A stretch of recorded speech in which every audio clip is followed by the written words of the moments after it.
November 19th, 2024 meeting. We'll begin with a roll call. Director Bill Friebel. Here. Director Bob Lux is here. Director Donna McAleer is absent. Director Paul Shu. Here. Director Dale Walker is absent.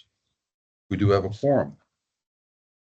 Okay, we will begin with the invocation and the pledges of allegiance.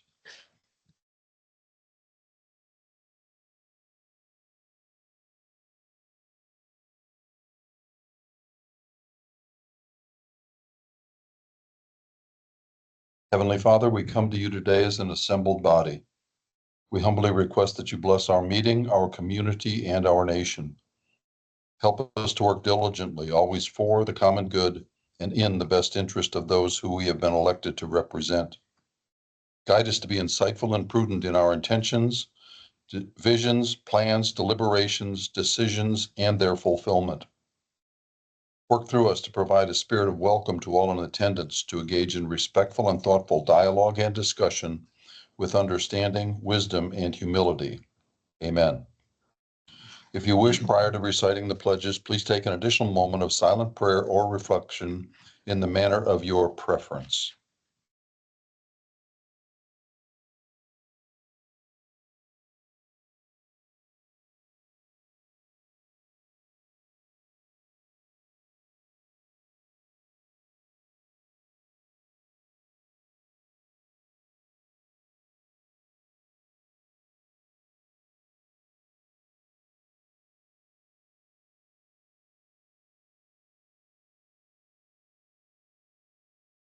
Thank you.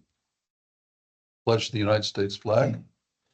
Pledge allegiance to the flag of the United States of America and to the republic for which it stands, one nation, under God, indivisible, with liberty and justice for all. Pledge to the Texas flag. Honor the Texas flag. I pledge allegiance to thee, Texas, one state, under God, one and indivisible.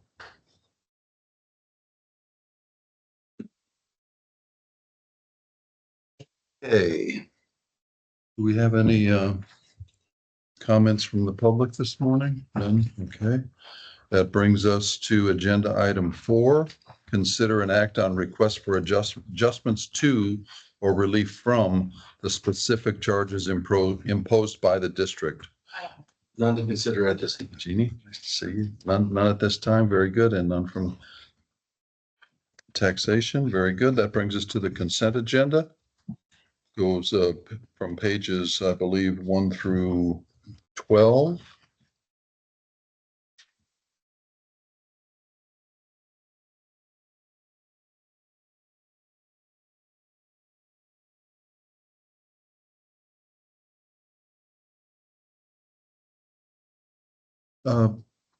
Maureen, if please help me I hope I'm reading this correctly. On page 9, we're going to pay off $1.5 million, and then we only will have outstanding indebtedness of 2.4. Is that right? As we close out 2025? Okay. Million, you're gonna be paying $1.6 million, $1.7 million. Oh, yeah. In total, for fiscal year. I see. Yes. But then those two, at the end of 2025, they're gone, right? Yeah, that's very good. That's a terrific place to be. Terrific place to be. I just wanted to confirm that that's what I saw. Okay. Usual, it's just like painting the Golden Gate Bridge, Jeannie. Here we go again. You're back to 99.6 that you have to start chipping away at. Congratulations on another good year of diligent work by you and your department. Okay. Questions about the agenda? I'd accept a motion. They want to make a motion? I'll make a motion to accept the consent agenda as submitted. Second. We have a motion and a second. Discussion? Hearing none. All in favor signify by saying aye. Aye. Opposed? Abstain? Motion passes. Okay. Mr. Meeks, agenda item number 10. Receive the regular monthly SJRA Woodlands Division report, including updates on operations, projects, and public outreach. Mr. Meeks? All right, well, just a few things to add. First is financials on page 17 are not in your packet. They are over here. If you would like the financials, I can pass them around. Somebody put it in. Oh, okay. Just to point out, as y'all look at them, it is for September. Since it is for September, that month was held open later for year-end close of the previous fiscal year. So you'll notice that that is not all bills being paid. In other words, one big key item is if you look under purchase and contract services, it shows we're under budget by almost 1.9 million. That's because GRP's bills were not in and paid within September. So it looks a whole lot better than it really is. But we play catch up in October, and then November will be smoothed out. So financials are there. On the projects, beginning on page 18, may change the form again, trying to make it a little bit more user friendly. That's easier to read. Thank you, Chris. I appreciate that. One of the big things I did want to point out is under location, instead of just listing the mud that it was in, we've actually listed like the nearest intersection, the wastewater plant, whatever it may be. So you'll have an idea if you're driving by, this is what's going on at this intersection. So, but if anything is missing or if you'd like to see anything else, just let us know. We can definitely change that as we go. The last thing that is not in your packet, but is currently occurring is at the intersection of Research Forest and Grogan's Mill is a GRP water line break. So that's just right up the road. Some of y'all may have passed it on your way through. That was identified yesterday about 3:30, 4 o'clock. Isolated around 4:45. But it is a 30-inch PVC line. It is about 20 foot north of a previous repair in 2022. And we started this morning at 7 o'clock and it was uncovered maybe 30 minutes ago, an hour ago, when I got the text, just to kind of show it was a crack on the bottom of a pipe.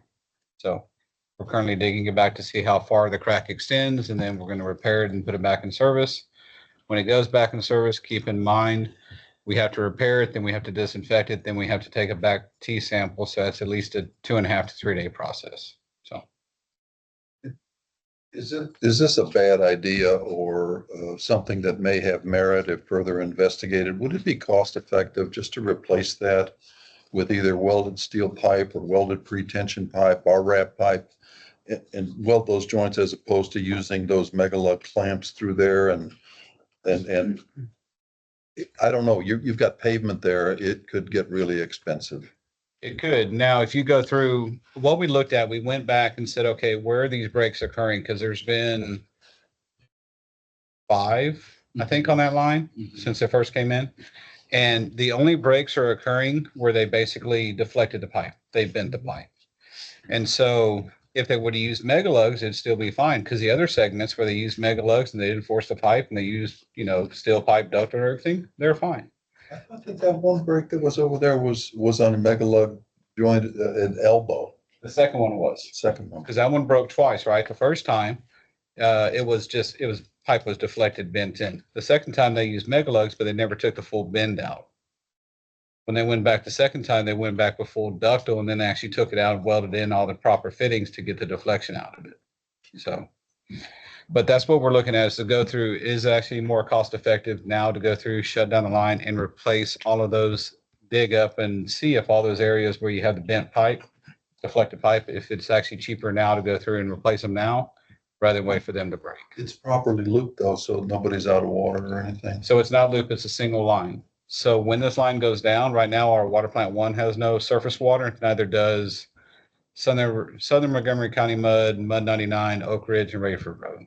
But they have wells and they have cooler temperature, so not too bad.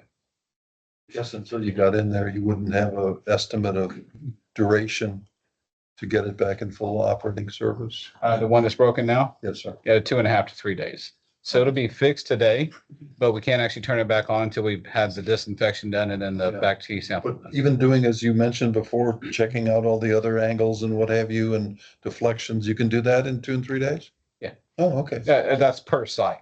Yeah. Yeah, unless we do a bunch of them, then it kind of speeds it up a little bit because you disinfect everything at one time.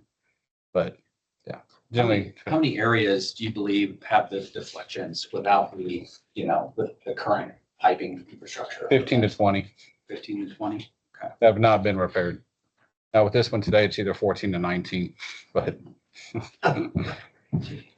we're also looking at this area here. One thing I asked them to go and when they're digging it up to check and see is it's right before the bend because it comes down research and it turns on Grogan's and goes south right there with 245-degree bends. I've asked them to see if they dig back far enough to see if we just need to go ahead and replace that entire bend around the corner while it's out before that breaks. So could be a little bit longer depending on what they find, but might as well fix it while you're in there. So that's all I have unless you have any questions. I've got a question. On page 16, in October, we had 3 different failures. Convey wastewater to the process train, motor failure, and pump and motor failure. You sent them off to on equipment. Right. Do you know the dates on those things? Today's when The they, original date? the install dates? Yeah. We do. I don't have it on me, but we do have it in our software. I can get those and send it to Eric and get it to you. Just curious how old they are. Oh, yeah. Yeah, not a problem. We can definitely get that up and I'll get it to Eric to get to you. I mean, I hope it's not a usual thing, but it's interesting that 3 of them all in the same 30-day period. Yeah. Well, obviously, we'll wait and see what Hans says about it, but very interesting. Okay. No, it's a good point. If you recall, we saw the same thing last September after a drought. Now, this wasn't a drought, which is interesting, but it came after last year when it was some drought summer, wet September, breaks started happening. This year it was a wet summer. Then there was about a 45-day gap or so where it didn't rain, and then the breaks started happening. So, we've talked about before that those, swells and contractions of the soil oftentimes causes some of these. Be real curious to see, going forward if that continues to be the case. I'll check on these. I know wastewater plant 2 and wastewater plant 3, those 2 pumps are both submersible pumps. Wastewater plant 1 is a dry pit. So basically 2 of the motors are submerged. One of them's not. Not that it matters. I was just looking for something else. So, No, fair. okay. Yeah, I'll get that data and get it to Eric. Appreciate it. Are they all the same manufacturer? They are. They're all flight pumps. Flight? Yeah. Can't get a better name than Flight, can you? Yeah, and they follow all the PMs. So now the motors, I'd have to check on the motors to actually see what the motor manufacturer is. It's not Flight, but They don't make motors? I didn't know that. well, no, on the 2 submersibles, they are on the dry pits. Sometimes we mix match just because it's dry pit, you can. Submersible, it's one big unit and it goes in. Right. Dry pit, you can mix match. And so sometimes we do if we don't have the right perch or whatever it may be. Okay. Further questions for Mr. Meeks? No, Bill? that's it. Oh, wait a minute, on the same page, Mhm. down at the bottom. Preventive maintenance work orders, number 295. Then year to date, it's 582. Mhm.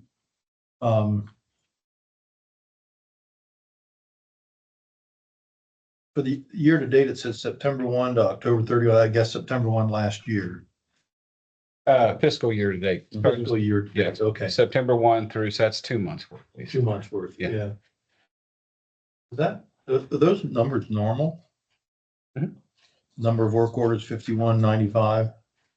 Yeah, they vary obviously throughout the year because we have a lot of 1-year PMs, like wastewater plant 1. That's a big one. So that may be 1 work order, but it takes probably that part of a week to get done because it includes all pumps, motors and everything else. But those numbers are good. The ones that I do watch are the corrective maintenance work orders.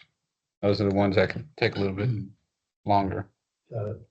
All right, just learning. All right, no problem. Just one other question. What's the normal turnaround for HON equipment to do the repair and diagnostic? Diagnostics usually a couple weeks. Repair just depends on what it is. Motor rewind 2 to 3 weeks on a semi-rush job. So generally speaking, you're out for a month to 6 weeks. And so what we do is based on like a wastewater plant 1, we have no We didn't ask for a temporary to be put in because we had the 2 lift stations, 4 other pumps were fine. Wastewater plant 2, we did ask Con to rent a temporary unit to put in because there's only a certain number of pumps that we have there. Wastewater plant 3, we had a spare that we put in to take care of that one.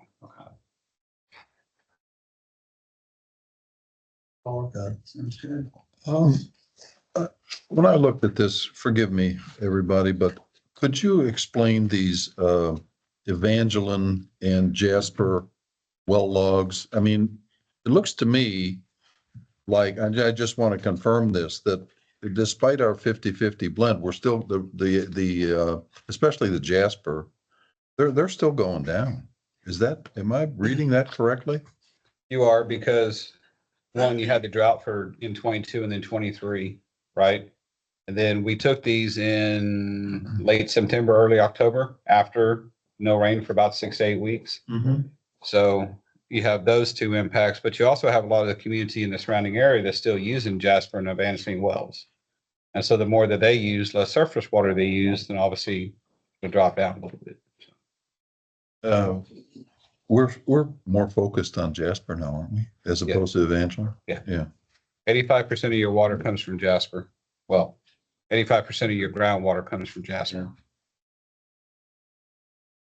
It's troubling, isn't it? I mean, or isn't, it's not to the well level of concern, the continued dropping of a number of these wells. A couple of them appear to be higher, looking exclusively at the Jasper. No, it's concerning because like I'm looking on page 28, and when you see 24, 25, when you start seeing some of those peaks right around the year 2024, that's some of the lowest peaks you've had even after 2012, 2013. And so even though you're 50-50, there's more people in the community using more groundwater, so therefore the wells or the aquifer levels are dropping. So they're getting low. The good thing is the Jasper, if there is anything good, the Jasper can still drop quite a bit. That's why we're focused on there. You can still drop the wells to get some more water and be okay a few hundred feet. Evangeline, you may have 2, maybe 3 that can drop, but if you're dropping them maybe 50 foot, it's not worth the trouble. So You don't have to abandon those. So that would be a well rework in order to get that added depth. well, not entirely. You can do it standalone, but generally what we do is anytime we're going to have a well rehab, we take a look at it in the projections of the aquifer and then see, do we just roll that dropping of the pump in with the rework of the well? So the casings there would just be dropping the pump. The pump and the Okay. column pipe. Thank you very much for that clarification. Further questions for Mr. Meeks? Hearing none, we will move to find it. Agenda item 11. Receive update regarding Bear Branch, Panther Branch Research Forest Drive drainage improvements projects. General Manager Peterson. Yes, just to give you an update, the 6 stakeholders met a few weeks ago with the engineer. The engineer came back with some recommendations on how we might go forward. As you are aware, we have Texas Water Development Board bond. We have a cash from stakeholders and then a grant as well, totaling about 11.3 or 11 with interest a little bit more now. And as we learned a few months ago, the latest cost estimate on the path that we were heading down, at least from the standpoint of building detention ponds and cleaning out Bear and Panther branches, the funding that we have on hand was insufficient with the new estimate. So the stakeholders got together to identify some alternative solutions. What came out of that unanimously was to move forward with having the engineer utilize the new model that has been developed and running a couple different scenarios. So as I mentioned a second ago, the path that we were on was to do some fairly substantial cleaning out of Bear and Panther branches and then building detention ponds there at Gosling, the northwest corner of Gosling and Research. The 2 options that will be kind of run at the model would be essentially doing just the clean outs of the the branches. And then another option to do same clean out, but move the detention a little further south instead of the area that had been originally contemplated, and see if there's some benefit there. Running those two options, I think at a not to exceed of about $20,000, plus additionally to accumulate some stream gauge data as well to throw into the model. So that's the current status of it, and we're expected to have the results of those two scenario runs by Thanksgiving is what was at least agreed upon. So as soon as I get those from LJ, we'll be circling back with the stakeholders and get everybody back together to see where we go.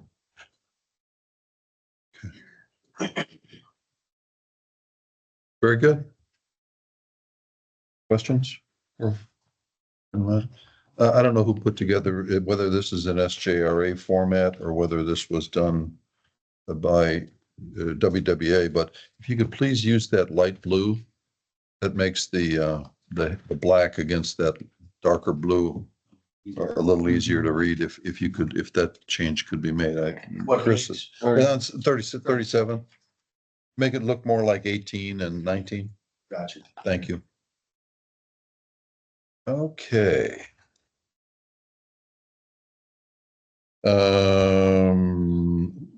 Draft review water reclamation facility number 1 decision matrix, pages 39 to 42. General Manager Peterson. Okay. In your packet, you'll see starting on page 39. the 39 through 42. You'll see some pages that kind of look like this. And then the last page looks like this. So at the trustee meeting last week, if you recall, obviously I think everyone knows the trustees agreed to have a third party look at 4 different options for the wastewater treatment plant. So that is in motion, but as part of that, the other part of that was to develop a decision matrix, what they were calling it, to assist in the selection of those options once they get further developed. This is the decision matrix, the draft of it, which was presented at the trustee meeting last week. There is a copy of the PowerPoint presentation that was presented by Carollo Engineers, the engineer that is looking at all of this.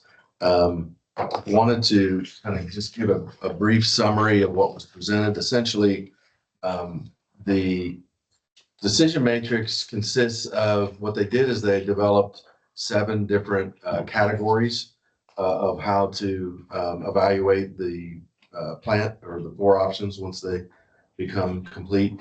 And then those 7 categories are further broken down into subcategories, and they're kind of defined on these sheets. There was considerable discussion, and there was some questions and things that came out of it as to some specifics on the sub-criteria. So the trustees agreed to have all comments to me by the end of November, and then I'll get those to Carollo so they can incorporate them. So I would offer the same thing to the directors. If you go through here and kind of go through and review the categories, subcategories, and kind of if you have any questions on what's in that, let me know. The action that will be needed is to essentially fill out the last form of the packet of that piece, which is called the paired comparison worksheet. And so the ask will be for each MUD to provide one of these filled out. And so what this is, if you look at it, as you can see, it essentially is asking the user, based on, you can just pick any one of these based on, is treatment effectiveness more important to you than footprint? Or, and there's a bunch of different questions along those lines. And so each user would go through this utilizing you know, this document to kind of give you some background on what's in here and decide for y'all what you're more interested in. Is cost the most important thing to you? Is, you know, various other categories more interested to your criteria, more interesting to you? So the couple ways to do that. One would be just to do have a director do one and then share it with everybody. I think what most of the groups are probably heading towards is having each director fill one out, and then I will combine them into one and then provide that. I'll bring that back to you, obviously, and then give that to the consultant back in January. And then if you've got any questions on the criteria or sub-criteria, have those to me by the end of November. Just as a clarification, to fill this out, taking the first one in line, it's either in that far right column, you're going to put either a 1 or a 2. Correct. The second one will be either be a 1 or a 3. Correct. Okay. Correct. And the definitions are here and all that other stuff. Yeah, and I think just based on some of the other conversations, I think what we'll end up doing is combining the results per MUD, and I will share those with you, and then we'll combine those into one based on the results, and then submit that. But you'll see that. You'll see all the votes. Straightforward. Questions? Gentlemen? Got it? Okay. Well, so we as a group are gonna do it individually and get it to you by November. That's the board's discretion. End of November, yeah. Yeah. That's the board's discretion if you'd like to do one individually. I think that's kind of what others are heading towards as well. It gets a little problematic if you don't end up having a December meeting to do one and then share it amongst everybody. That's not acceptable. So for quorums. I don't know precisely when Director Walker's going to return from Southeast Asia. I mean, can Shelley, either you or Eric, somebody get him the proper forms? And I don't know how communications is going to work, but that I mean, I've received a couple of emails from him. So apparently he does have email capabilities. Okay. If he could submit the form that way electronically. Okay. We will reach out to them and kind of give them a brief synopsis, make sure to get them a copy of the presentation and then the form itself. But Eric, the forms by the MUDs don't have to be filled out by the end of November. Comments to the criteria have to be submitted by the end of Excuse me, November. that's correct. Yeah. Okay, Thank you for the clarification. Yeah. Comments, absolutely. Thank you for the clarification. Comments on the criteria and sub-criteria by the end of November. The actual comparison worksheet I don't need till January. What I'd like to have is maybe by the Okay. end of the year. That gives me at least a week or so at the beginning of January to just combine all the results and have them prepared for you for your January meeting. We need to get them to the consultant by the January meeting.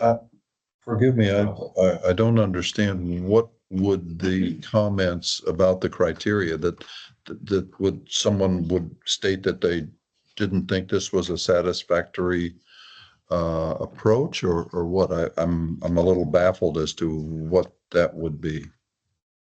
Yeah, Maybe it's not a fair question. yeah, I can't contemplate on the questions that'll come in, but I mean, because I don't know, but I'm not gonna. I'm just Judge confused. them or- Yeah, exactly. I don't either. Share them. But I don't know what would be the questions would be here in the presentation. No, I think from the trustee meeting, what I gathered was when some folks dug into the specific of the sub-criteria definitions. And there was some questions about, how does, and I don't remember the specific one, but there was a couple that they had questions about. So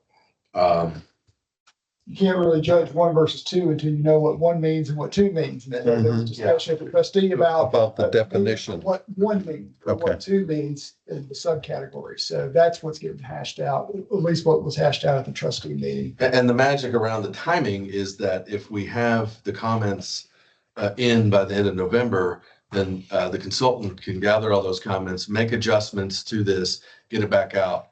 And therefore, the board members will have that, for those that did have questions, have that to complete their. Is it possible that it's the weighting as well? That would be okay, Verbiage in a way. okay.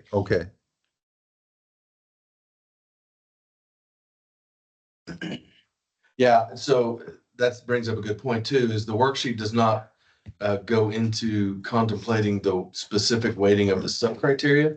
So it holds each of the 7 categories equal. So there's no separate weighting. The filling out of the worksheet itself is what will eventually create the weighting of the 7 criteria. It's just those percentages are of the sub-criteria within that. That makes Yes, sense? that's what the title says. Yeah. In that column, weight of criterion / sub-criterion. Okay. Very good. And the percentages that are here now are Corola's Mhm. experience at Yes, doing this before. yes. Um, And I didn't mention this too, they are utilizing a software that they didn't create the software. It's a software that's available on the market to do this very thing. And it's not their, and they've done it before on other projects. Questions, Bill? Good, very good. Okay, brings us to agenda item 13. Consider and direct trustee vote on appointment of vacant WWA seat on the SJRA GRP Review Committee. General Manager Peterson? Okay, so we were notified by SJRA that the Woodlands Water seat, which was Mike Mooney was in place in that seat. He had turned in his resignation to that seat, which is required for that seat to be vacated at that point. And so, which wasn't a surprise. We knew that with him, his retirement from WWA, that would likely be coming. So that created a vacancy within the GRP Advisory Committee, which WWA has a seat. So the trustees will need to make a decision on the appointment of filling that seat.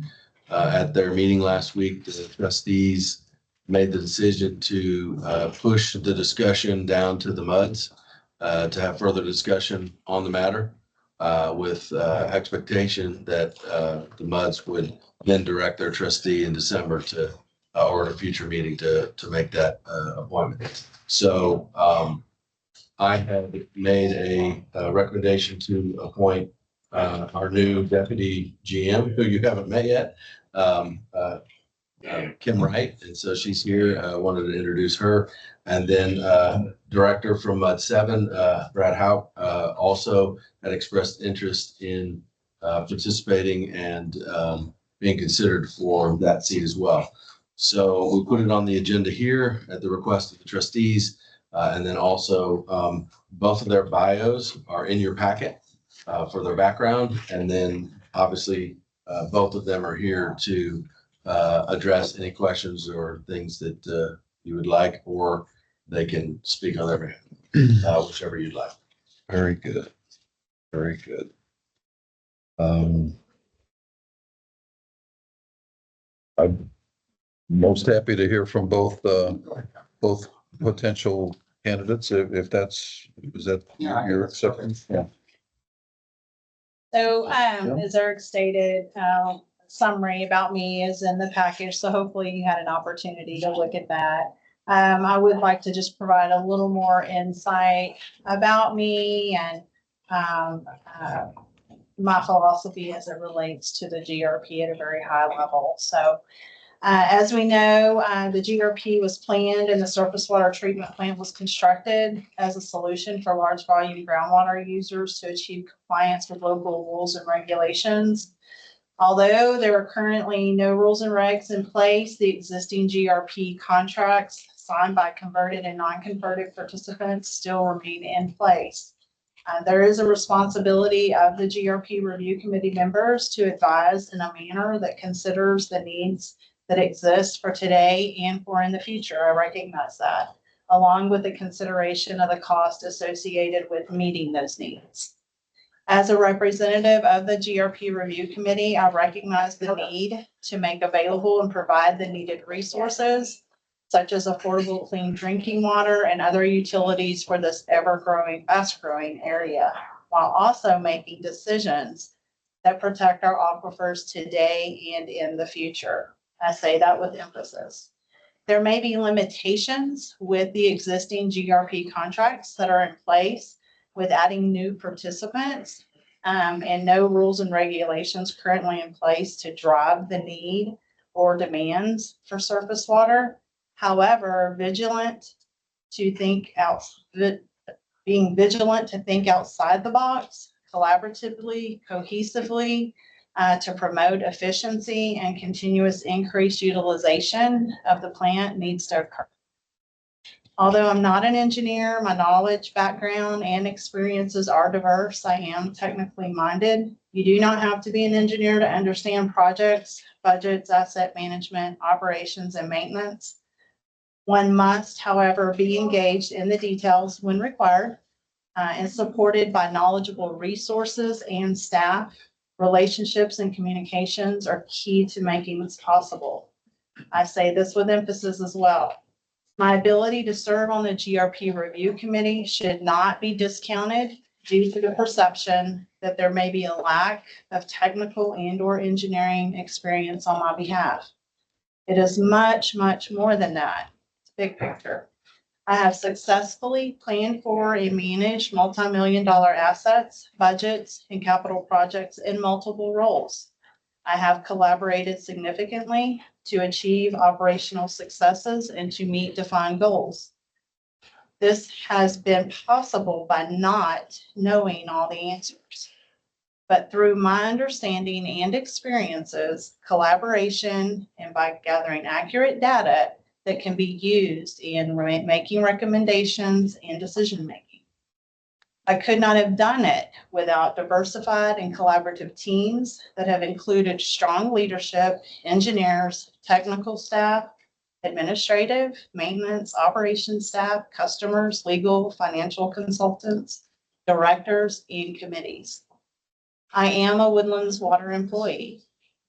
I'm not elected, and I'm neutral in nature. My background in this industry and working in multiple disciplines reflects my ability and desire to work with the public and to support those in our community. I am the right person to represent the Woodlands MUDs and would be honored to do so. I ask for your support, your vote, and that direction be provided to the trustees to support Eric's recommendation to serve in this advisory role. This is an advisory role on the GRP review committee. Lastly, as I've stated previously, and I'm going to continue to state this, I look forward to working with the Woodlands Waters team, with Eric providing support, with the directors, with the trustees, with the committees. I thank you guys for the opportunity. So, any questions? Thank you, Deputy General Manager. Very good. Director Trustee Hauk. Good afternoon. Thanks for giving me a couple minutes to come before you guys. So you might ask, why am I here and how did I get here? So I'm a chemical engineer from Georgia Tech, 40 plus years in hydrocarbon processing industry.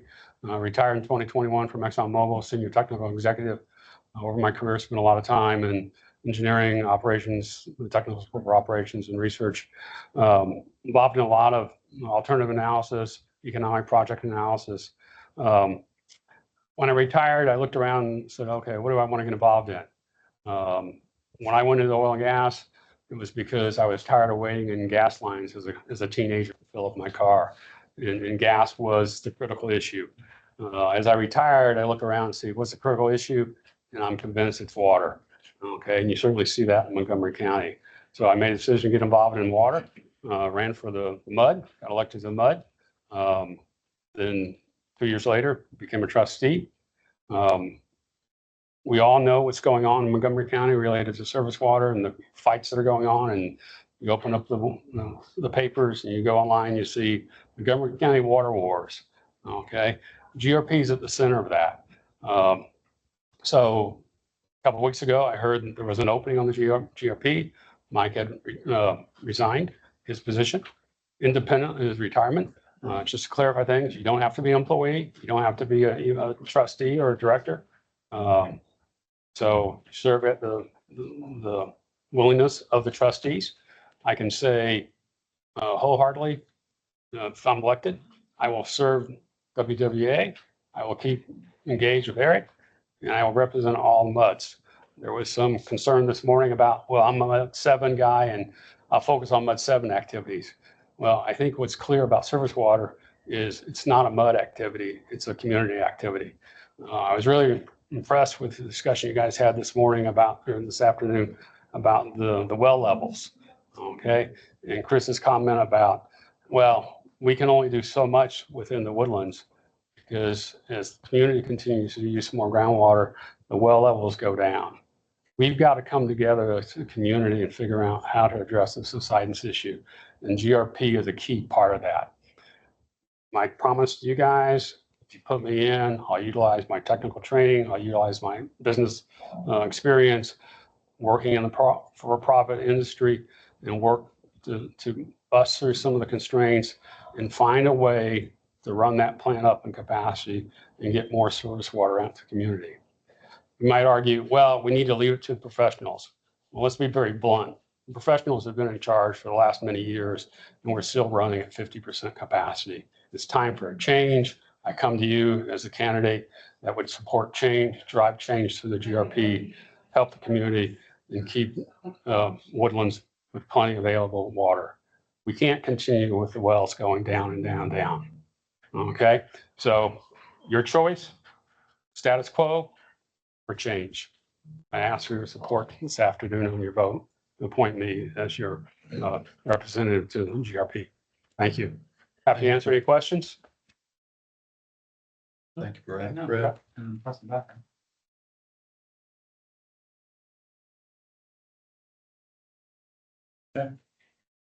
Do we have a motion?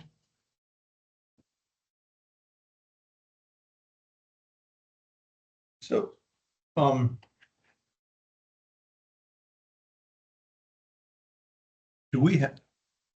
do all directors have a vote in this? Or is it a trustee decision? It's a trustee decision. There was a motion at the trustee meeting to present the candidates to the MUDs, to give the MUDs an opportunity to give direction to their trustee on how to vote. But at the end of the day, it is a trustee decision. So a board can decide to take a vote to give direction to their trustee or not, and have the trustee vote their conscience. I mean, at the end of the day, the trustee is not bound by the direction they get from a MUD board. But the point is for the board to be clear if they have a preference for how the trustee should act on a particular matter at a trustee meeting. There was a comment at a previous meeting asking whether other candidates were involved, or are there other directors that are interested in that type of thing. So they had asked if that could be brought up, if there's interest from anyone else. But I know there was originally some interest, but I made my recommendation last week, so from someone else. I believe we need to have a motion to move forward on this. Is that, how did I do with that? There it is.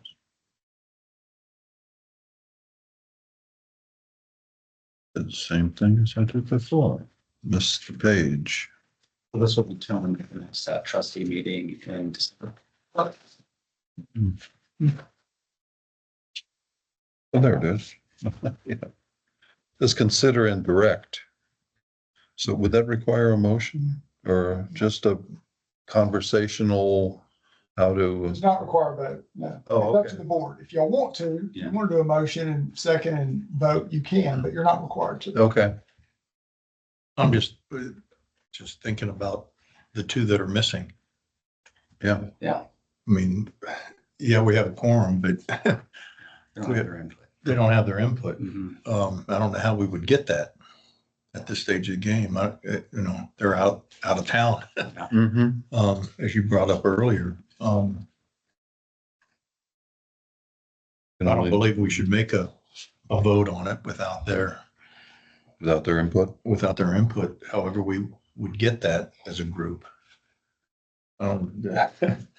Yeah, well, I know they got the packet. They would just have the packet, right?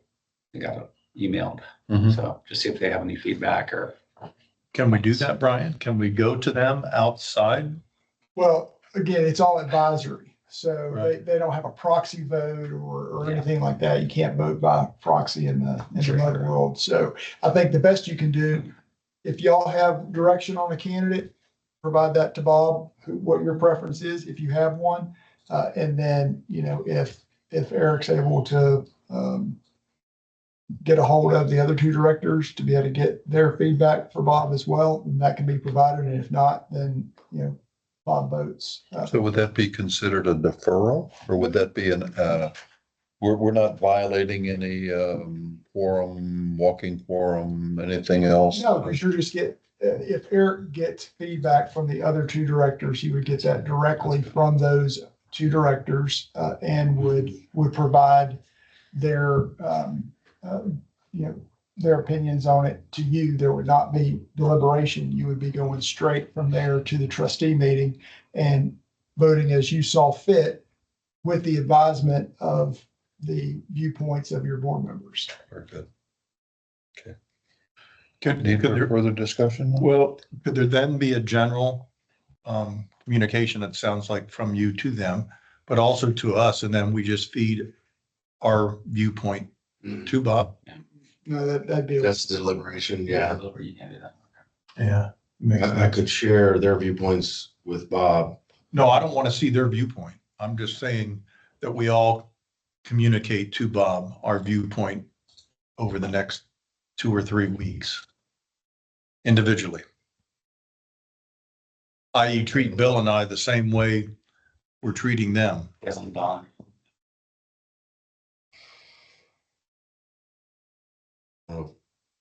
I'm trying to give them the Versus equal. talking about it now. Yes. I don't. Yes, sir.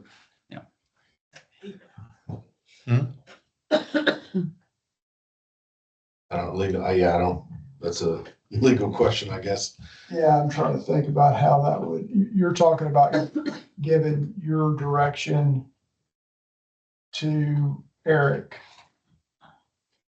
And then Eric provides that to Bob. Which is what you're asking, we're asking you to do with the other two individuals. Because they're absent. Because they're absent, sure. But the point is that from a timeline, answers to Bob is going to be the same one way or the other, either from us here and now or over the next week or two, which we're going to give them that opportunity.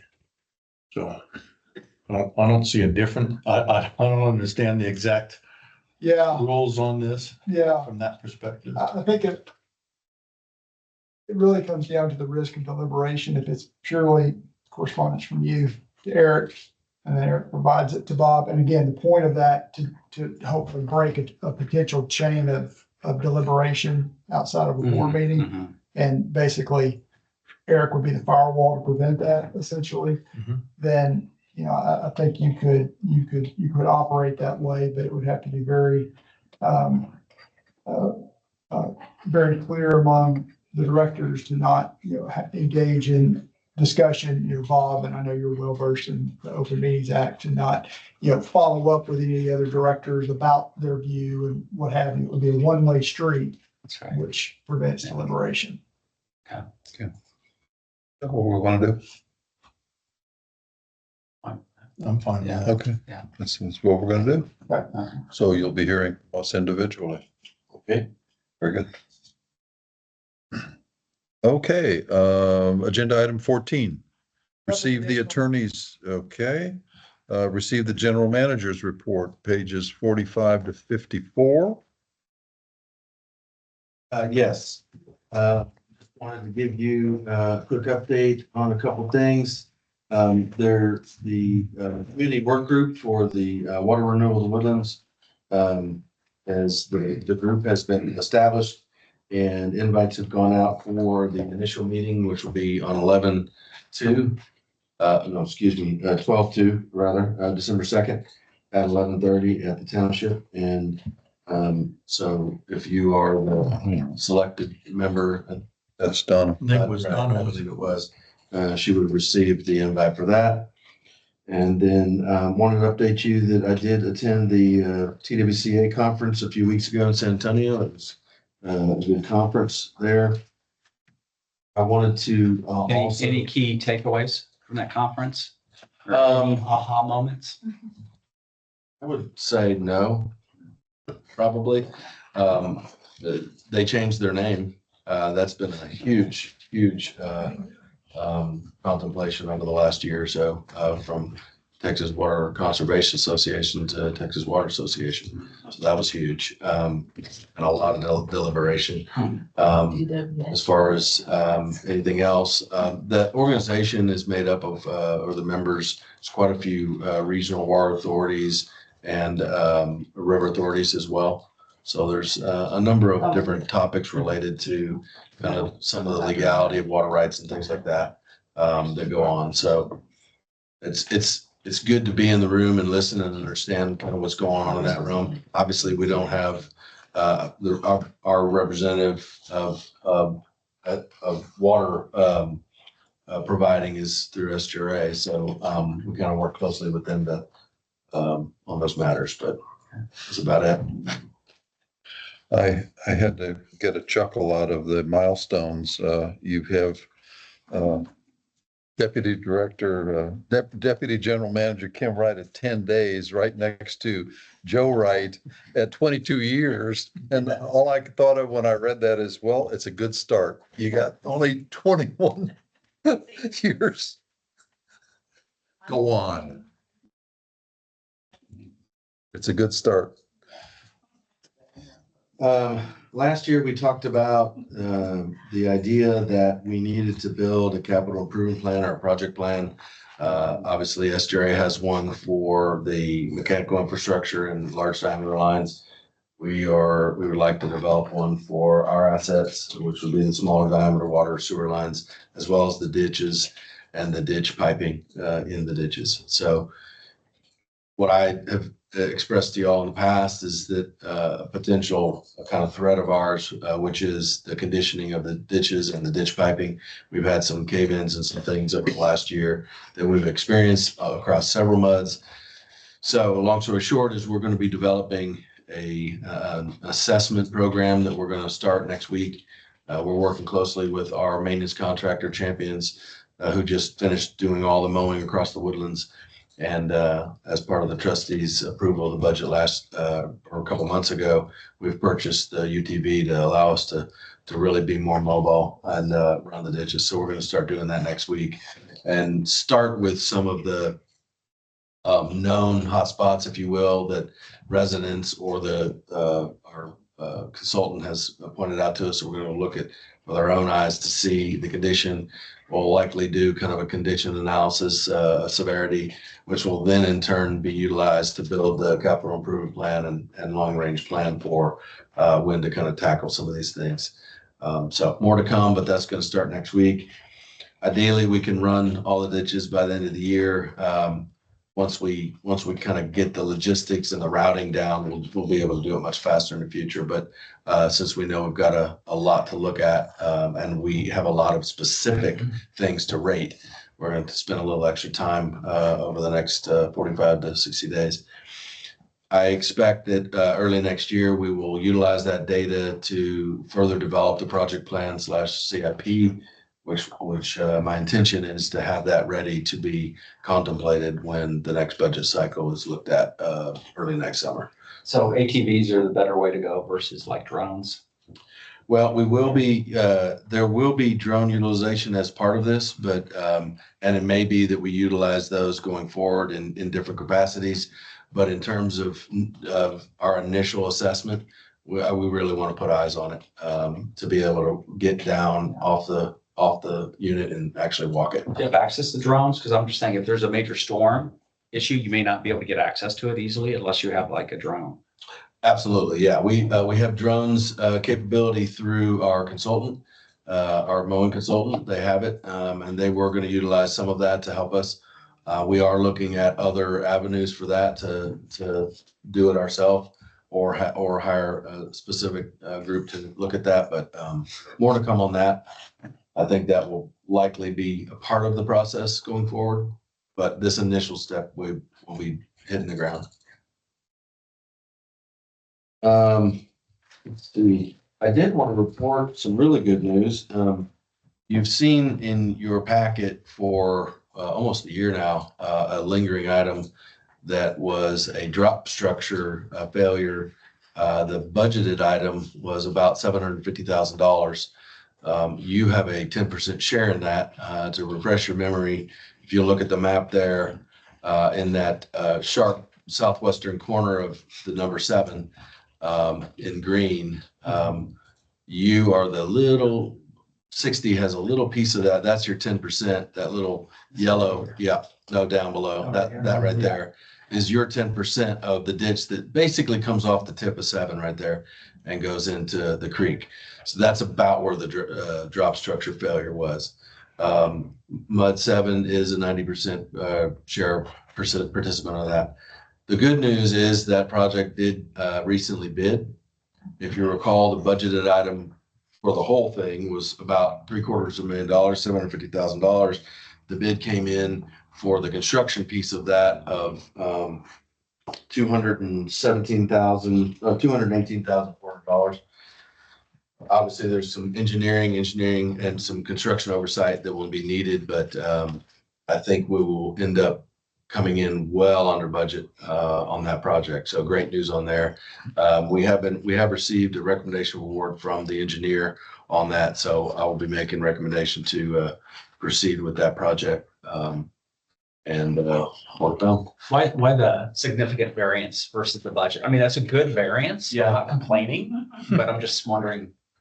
So when we originally put in the budget, I even think it was right before the 2023 budget cycle. We didn't know the severity. The engineers didn't fully know the severity of what the project would entail. It was very, very early on. So they kind of did a very rough estimate, kind of a worst case estimate. And so as the design proceeded, they found ways to value engineer it to reestablish that drop structure in a way that was a little bit more cost effective. So they ended up going down that route, and this is the result of it. So good news. Very good. And I didn't mention it, but we would concur with the recommendation award, and I've actually worked with that contractor, Keene Construction, before. And a great contractor, does this all the time. So I have full confidence in the contractor as well. And last thing I had was comms report. John? Afternoon. Page 51 starts your communications report. There top there are an infrastructure renewal, just a couple items to note. Eric discussed the working group starting on December 2nd. Survey results, you've heard me talk about those in the past. That's Holloway's community survey. That is available online too. You can see all the results, all umpteen pages of it. If you really want to sift through it, there's also a high level results document to accompany that if you just want to see the main points, but that is available on the Google Drive for you. And then sometime before the end of the year, we should have that renewal website updated with what we're calling the cut sheets. These are one-page details on each project, or sometimes bundles of like projects, where we go through the funding, project description, timeline, and so forth. So that'll be a significant update here in the next month. I had a request from a director last month to bring forward some website statistics. We haven't looked at those in a while, so good time to review that. So that follows there at the bottom of 51. So website visitation is one of our primary gauges of how we're doing, right? How effective our communications are. We push to the website all the time with our social media posts, emails, and so forth. So monitoring that traffic, again, gives us a good sense of how we're doing overall, how many people we're reaching. So those unique views, These are page views. I know, that's what I was, do you have that information on unique views? I don't have it here in the report. We're averaging about 10,000 unique views. Okay. So you can translate that to, if we're doing on average, well, let's see. In June, we did 50,479 page views. So you're looking at an average of 5 page views per view. Okay.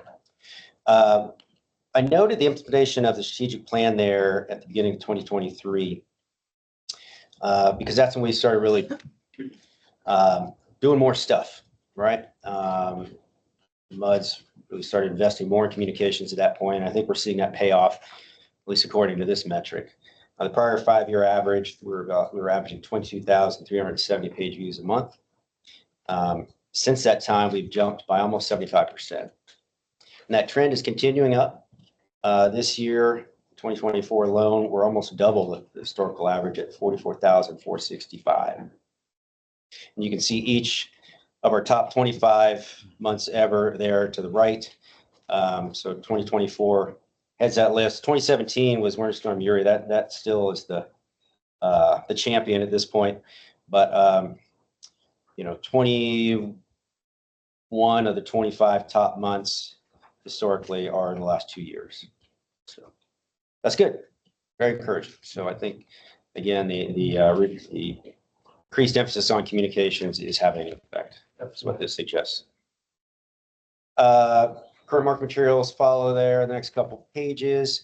If you haven't seen the community impact piece, it's right on the front page, the community impact this month. That came out Friday. We've already gotten a number of calls, comments, questions on that. So that's having an effect, and we'll push that out as well through our channels, make sure folks do see that.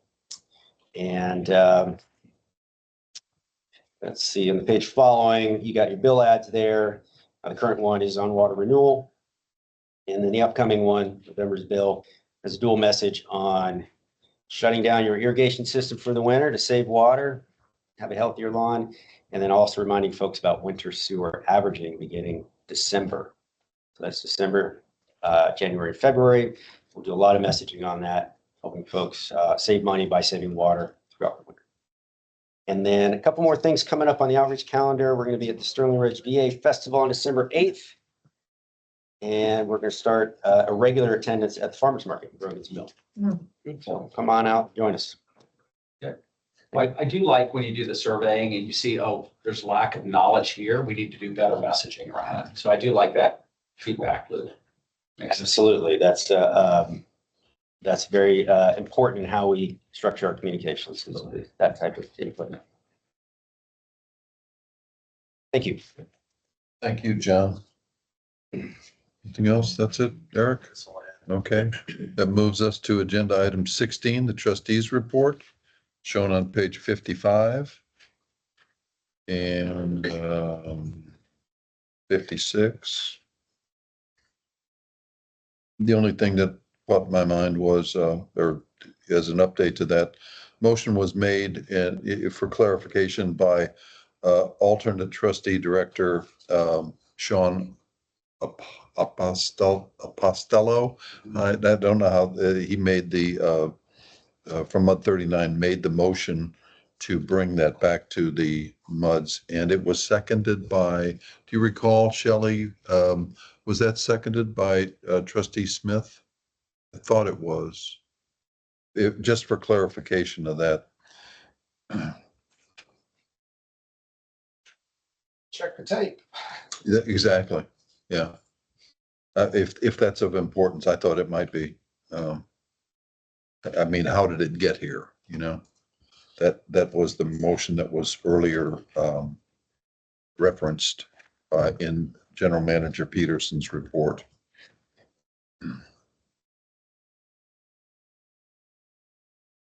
Patrick. Oh, was trustee Maggard? Very good. And that is 30, what are they, 30? Trustee Maggard. 36. And there you go.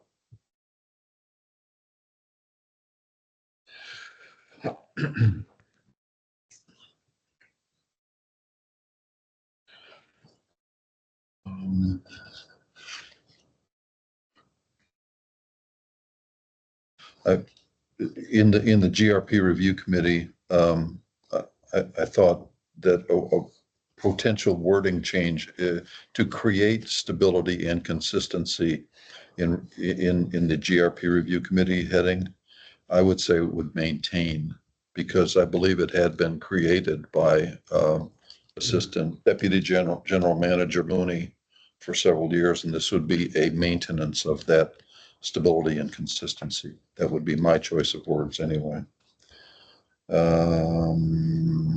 Okay. Anything else, Eric? No, that's it. Let's see, no closed session for sure. Yes, sir. I do have a question. It's from our September meeting. We had a citizen, Montoya, come and talk about a complaint about the smell. Right. Mr. Meeks offered to do a tour. I was just curious if that loop had been closed. I actually inquired about that last week or so, and what I received was that they've tried a number of times to get a hold of the individual, and they've not connected. For what it's worth, I was working the pole at the recreation center on election day, and we had about a 2-hour period where it was strong. Yeah, and I drive through there to come and go from home to work every day, and I've noticed the same thing probably over the last 45 to 60 days. It's been a little riper than normal, so that was part of why I asked him if he had ever closed that loop, same as you asking, and that's the answer I got. And he did mention that certain times of year, specifically when the seasons are changing or the temperatures are changing, winds at different conditions in the atmosphere, that plant seems to act differently at times, different times of the year, which I've seen before. Weather definitely affects the operation of a treatment plant. But if it continues, I think we do need to continue to ask questions about that and make sure that it is addressed. Well, in weather conditions, I mean, we had severe rain during the night and early that morning.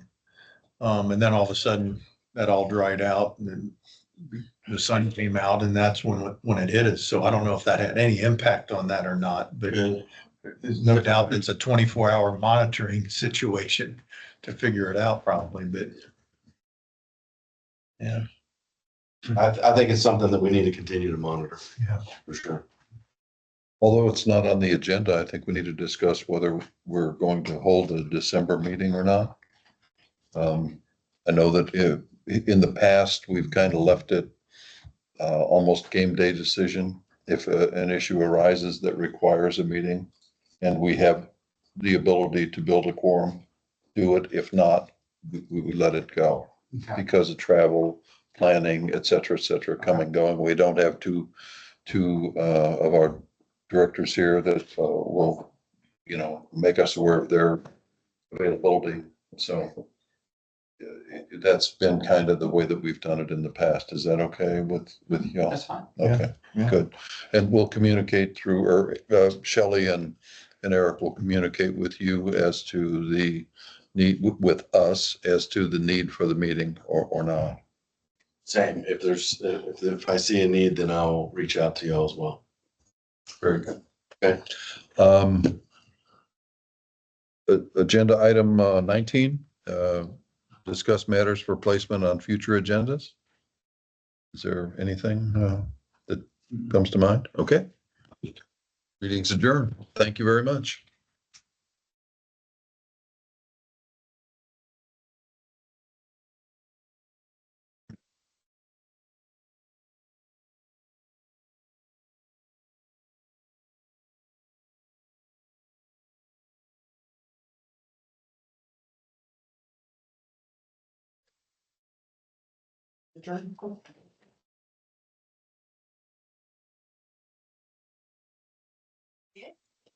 To ask that